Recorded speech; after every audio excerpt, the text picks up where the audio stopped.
कांग्रेस की मीटिंग के बाद कांग्रेस अध्यक्ष मल्लिकार्जुन खड़गे ने दो बड़े ऐलान किए। पहला ऐलान कि राहुल गांधी वायनाड से इस्तीफा देंगे, यानी कि रायबरेली से वो सांसद बने रहेंगे। दूसरा बड़ा ऐलान कि प्रियंका गांधी अब वायनाड उपचुनाव में चुनावी राजनीति में उतरने वाली हैं। यानी कि जिन लोगों को प्रियंका गांधी के चुनावी राजनीति में उतरने का इंतजार था, उनका इंतजार अब खत्म हो रहा है। वायनाड में उपचुनाव होगा, उस दौरान प्रियंका गांधी कांग्रेस की कैंडिडेट होंगी और चुनावी राजनीति में इस तरह से उनका पदार्पण हो जाएगा।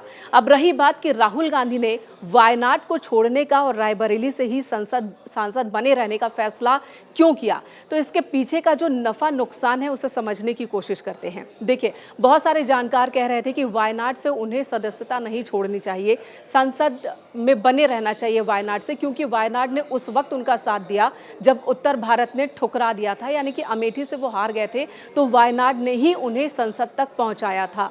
साथ ही इस बात का भी तर्क दिया जा रहा था कि 1977 में जब इंदिरा गांधी को उत्तर भारत ने ठुकरा दिया था, तब वो चिकमंगलूर गई थी और वहां से विजयी हुई थी।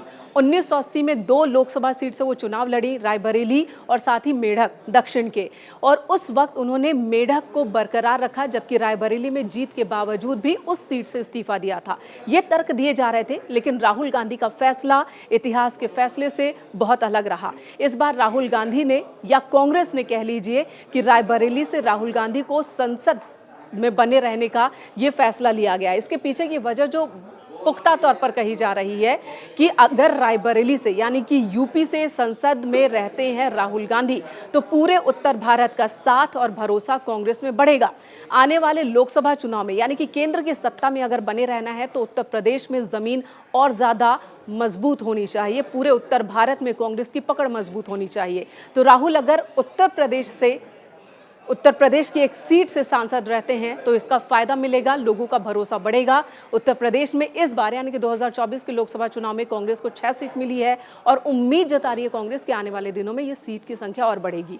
विधानसभा चुनाव भी है 2.5 साल बाद, और वहां पर भी कांग्रेस और सपा का गठबंधन कामयाब होगा, ये कांग्रेस को भरोसा है।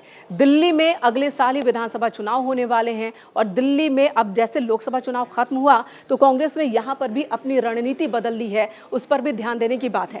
कांग्रेस अब खुलकर आम आदमी पार्टी की सरकार के खिलाफ सड़क पर है, मुख्य विपक्षी की भूमिका में आने की कोशिश में है, और ऐसे में अगले साल विधानसभा चुनाव होना है, और उस वक्त भी राहुल गांधी के उत्तर भारत में मौजूद रहने का असर यहां पर भी कांग्रेस को फायदे वाला साबित हो सकता है। शायद ये वो तमाम वजह है कि राहुल गांधी ने वायनाड को छोड़कर रायबरेली से ही सांसद बने रहने का फैसला किया। वायनाड के लोगों का गुस्सा ना हो, कहीं वहां निराशा ना हो कि हमें इन्होंने छोड़ दिया जब यूपी से मौका मिला, तो उस भावना को कंट्रोल करने के लिए प्रियंका गांधी को चुनाव मैदान में उतारा जा रहा है उपचुनाव के साथ ही, ताकि वहां भी लोगों की भावनाएं गांधी परिवार के साथ बनी रहे।